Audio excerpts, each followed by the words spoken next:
প্রিয় বন্ধুরা, কেমন আছেন? আশা রাখি ভালো। দেখেন, আমরা আমরা সৃষ্টিকর্তার পরেই যে সমস্ত ধর্মগুরু অর্থাৎ আলেম ওলামা মুফতি মুহাদ্দিস, হ্যাঁ, যাদেরকে আমরা ভরসা করি, তারা যদি আমাদের সাথে প্রতারণা করে, তাহলে এই দুঃখের কথা বলার মতো আর কোনো জায়গা থাকে না। কোরআন কিন্তু ঠিক আছে, কিন্তু এই কোরআন নিয়ে এরা ব্যবসা করে। এই ব্যবসার কারণে আজকে মুসলিম জাতি দিগ্ভ্রান্ত হয়ে গেছে। এমনকি আলেমরা নিজেরাও কিন্তু দ্বিধা বিভক্ত হয়ে পড়েছে, কোনো সন্দেহ নাই।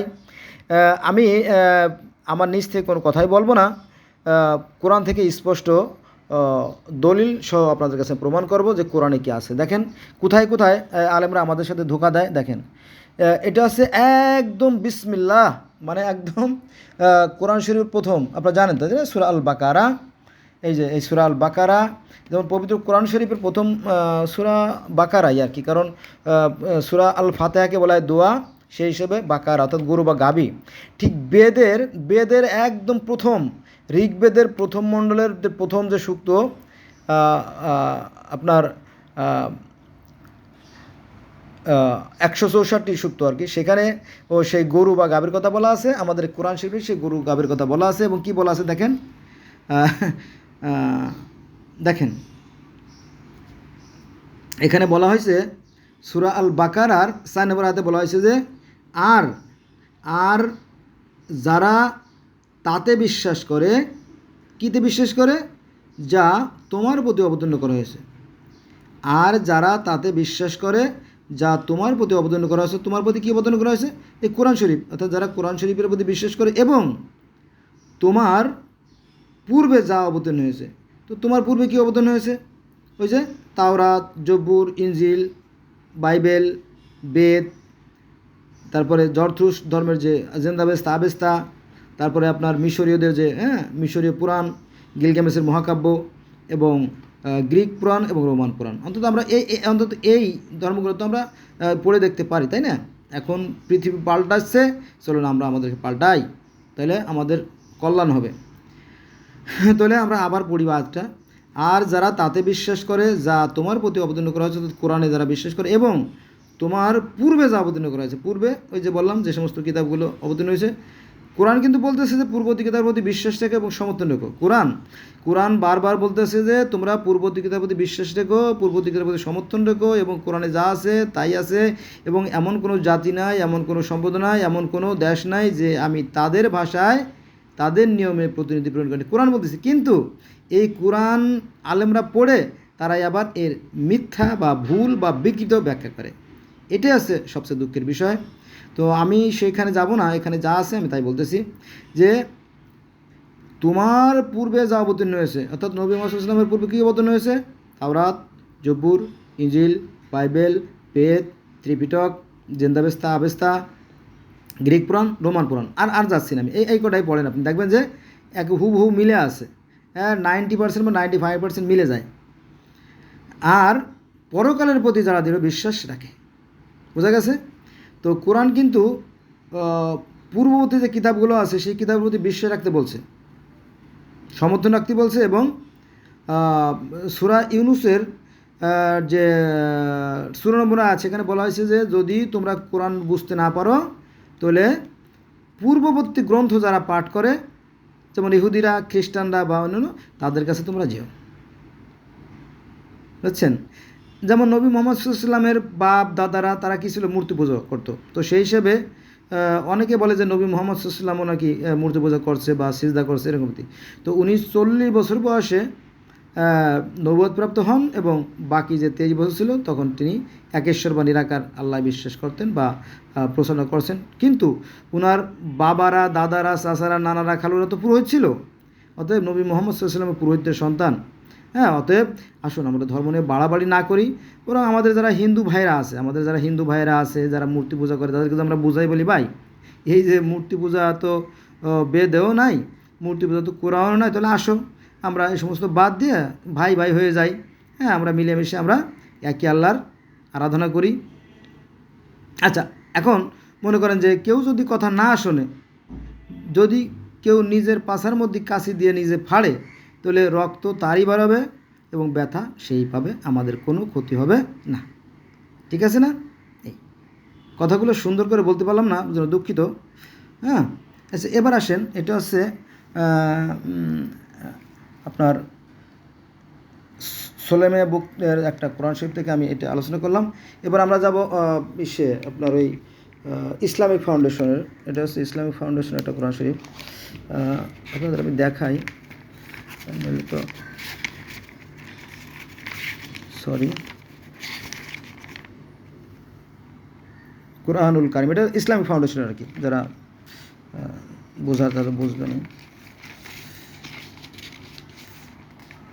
এই যে এটা ইসলামিক ফাউন্ডেশনের। এই যে তো এখানকার এই কোরআন শরীফের সূরা আল বাকারার 4 নম্বর আয়াতটা আমরা পড়ি। সূরা আল বাকারার 286 নম্বর আয়াত আছে। এখানে বলা হয়েছে যে এবং তোমার প্রতি যাহা নাজিল হইয়াছে, এবং তোমার প্রতি যাহা নাজিল হইয়াছে ও তোমার পূর্বে যাহা নাজিল হয়েছে, অর্থাৎ তোমার প্রতি যাহা নাজিল হয়েছে কোরআন শরীফ, এবং তোমার পূর্বে যাহা নাজিল হয়েছে, তার মানে কি পূর্বে নাজিল হয়েছে তাওরাত, জবুর, ইনজিল, বাইবেল, জেন্দাবেস্তা, আবেস্তা, ত্রিপিটক, হ্যাঁ, তারপরে আপনার বেদ, হ্যাঁ, মিশরীয় পুরাণ, তারপরে এই সমস্ত মাত্র এই 10-12টা মানে গ্রন্থ যদি আমরা একসাথে মিলাই দেখি, তাহলে দেখবো যে আসলে তেমন কোনো পার্থক্য না, একটু ভিন্ন আছে যদিও, হ্যাঁ, তবে অধিকাংশ ক্ষেত্রে মিলে যায়। আর কোরআনও কিন্তু বলতেছে যে আসো সেই কথায় যা তোমাদের এবং আমাদের মধ্যে এক। এটা সুন্দর করে আবার একটু বলি, সেটা হচ্ছে যে সূরা আল বাকারা 8 নম্বর 4, এখানে বলা হয়েছে এবং তোমার প্রতি যাহা অবতীর্ণ হয়েছে অর্থাৎ কোরআন শরীফ, এবং তোমার পূর্বে যাহা অবতীর্ণ হয়েছে অর্থাৎ বাইবেল, তাহাতে যাহারা ঈমান আনে ও আখিরাতে যাহারা নিশ্চিত বিশ্বাসী,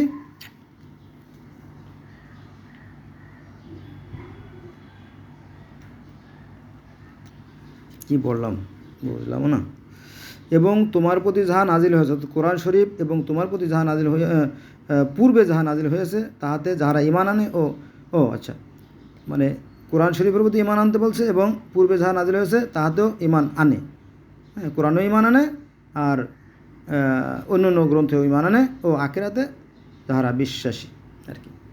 তো এখানে ওই পরকালের প্রতি বিশ্বাস তো সবাই রাখে, এমনকি পৃথিবীতে যে 4300 ধর্ম আছে প্রায় সবাই সেই একজন সৃষ্টিকর্তা মানে। এমনকি বিজ্ঞানীরাও বলে, অধিকাংশ বিজ্ঞানী, 2-1 জন বিজ্ঞানী আছে পাগল, তারা নাস্তিক, তারা ছাড়া নাস্তিক বললেও ভুল হবে, তারা বলে যে আমরা প্রমাণ চাই যে আল্লাহ আছেন, তার প্রমাণ চাই। তারাও বলে যে এই যে বিশ্ব ব্রহ্মাণ্ড সুশৃঙ্খল ও সুনিয়ন্ত্রিতভাবে পরিচালিত হচ্ছে, নিঃসন্দেহের পিছনে একটা শক্তি আছে, সেই শক্তিকে বিভিন্ন নামে ডাকে, বুঝছেন। তো সেই সৃষ্টিকর্তাকে বিশ্বাস করে না এমন লোকের অভাব নাই, অধিকাংশ লোকেই সৃষ্টিকর্তা বিশ্বাস করে। কিন্তু এই এক ধর্মের মানুষেরা তাদের ধর্ম নিয়ে বাড়াবাড়ি করে। আপনারা স্ক্রিনশট দিয়ে এই যে এটা হচ্ছে আপনার স্ক্রিনশট দিয়ে পড়ে নিন কি আছে, এখানে স্ক্রিনশট দিয়ে পড়ে নিন কি আছে, তাহলে আপনাদের ক্লিয়ার হয়ে যাবে, হ্যাঁ, বিষয়টা। বন্ধুরা, আমি এই ইসের সাথে এই সূরা আল বাকারার 4 নম্বর আয়াতের সাথে আমি আরও কিছু যুক্ত করতে চাচ্ছিলাম। সেটা হচ্ছে সূরা আল বাকারার 62 নম্বর আয়াত। এই আয়াতটা খুবই গুরুত্বপূর্ণ আয়াত। দেখেন এখানে কি বলা হয়েছে, দেখেন আপনারা দেখেন যে আল্লাহ বলেন নিশ্চয়ই যারা ঈমানদার, এবং নিশ্চয়ই যারা ঈমানদার যদি আমরা ধরি, তাহলে দেখা যাবে যে পৃথিবীতে যে 4300 ধর্মের সৃষ্টি হয়েছে ছোট বড় মিলে, তো এই ধর্মগুলো মূলত সৃষ্টি হয়েছে বিশ্বাস থেকে, অর্থাৎ ঈমান থেকেই, বুঝছেন। কিন্তু অত্যন্ত পরিতাপের বিষয় হলো সত্য যে আমরা ধর্মের দোহাই দেই, অনেক মানুষই কিন্তু আসলে ধর্ম আমরা পালন করি না। সঠিক ধর্ম পালন করা মানুষের অভাব, বড়ই অভাব। শতকরা 1-2 জনের বেশি আমার মনে হয় পাবেন না। বেশিরভাগই ধর্মের পোশাক পরে ভণ্ডামি করে, বুঝছেন, এটা বিষয়। আসুন, নিশ্চয়ই যারা ঈমানদার এবং যারা ইহুদি, এটা হচ্ছে 62 তো, আর এটা হচ্ছে 63, দেখেন এই 63-র আগের, খ্রিস্টান ও অগ্নি উপাসক, এদের যারাই আল্লাহ ও শেষ দিবসে বিশ্বাস করে ও সৎকাজ করে, তাদের জন্য তাদের রবের কাছে পুরস্কার রয়েছে তাদের কোনো ভয় নেই আর তারা দুঃখিত হবে না। এখানে মূর্তি পূজা করলে হবে না, কিন্তু মূর্তি পূজা করে আর জান্নাতে চলে যাবে তা না। এখানে মূল বিষয় আছে সৃষ্টিকর্তার প্রতি বিশ্বাস এবং সৎ কাজ।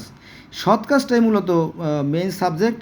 কারণ এই যে আমরা নামাজ পড়ি, আমাদের ইসলাম ধর্মের যতগুলো আছে স্তম্ভ আছে, তার মধ্যে মোস্ট ইম্পর্ট্যান্ট হচ্ছে নামাজ।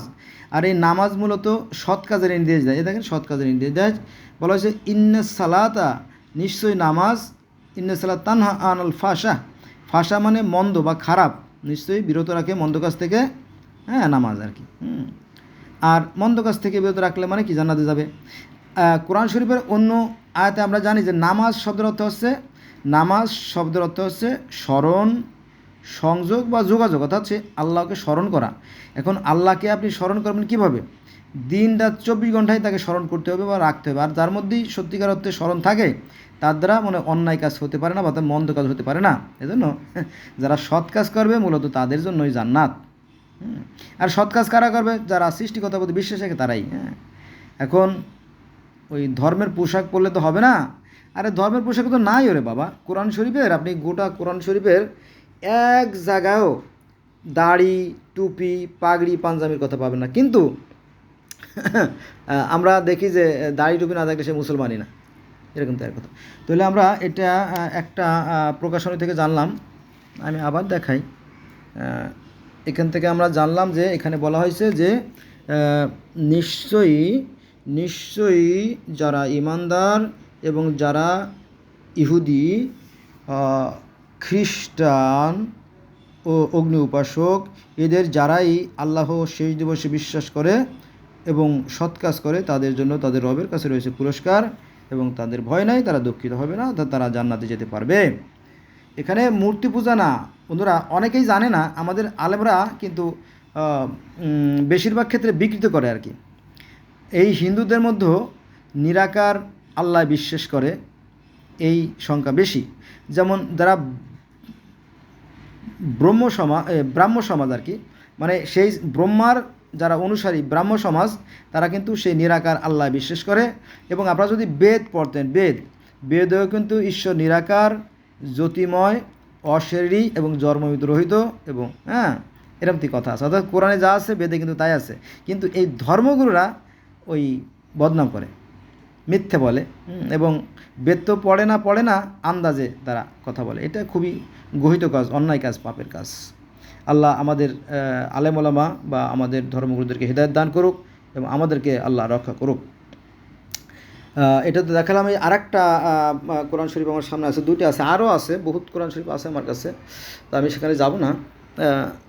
চারিদিকে শুধু বইয়ের ছড়াছড়ি, লাইব্রেরি আমার অন্য সাইডে।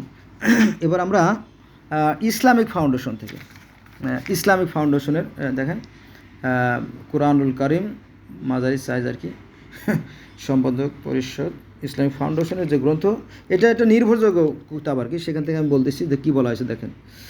এখানে বলা হয়েছে যে নিশ্চয়ই যাহারা ঈমান আনিয়াছে, এটা হবে সাধু ভাষায় লেখা, নিশ্চয়ই যাহারা ঈমান আনিয়াছে,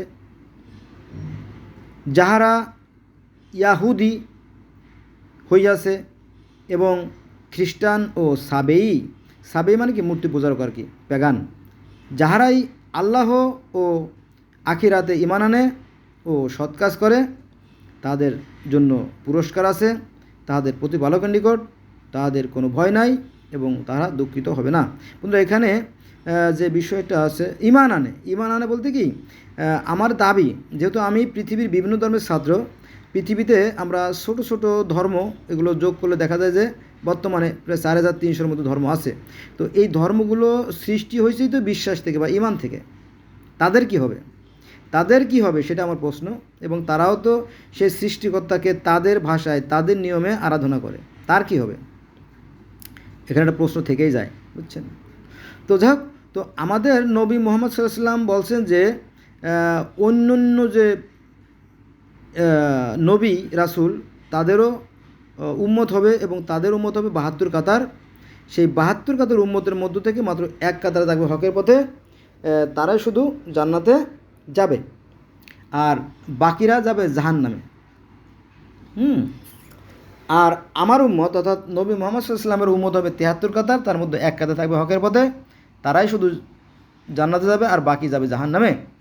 ঠিক আমরা যদি সনাতন ধর্ম পড়ি বা অন্যান্য ধর্ম পড়ি তাহলে সেখানে দেখা যাবে, আমি ভগবত গীতায় একটা আয়াত পড়ছিলাম যে হাজারে একজন আমারে খোঁজে আর যারা আমারে খোঁজে তার মধ্যে হাজারে একজন আমারে পায়। কথাগুলো অমূলক নয়। আপনি মানুষ পাবেন না, ধার্মিক পাবেন হাজার হাজার, ধার্মিক পাবেন ভুরি ভুরি, কিন্তু প্রকৃত মানুষ পাওয়া বেশ কঠিন। কারণ এই মানুষগুলো পার্থিব লোহে পড়ে, বুঝছেন, একেবারে তছনছ করে ফেলায় পৃথিবী।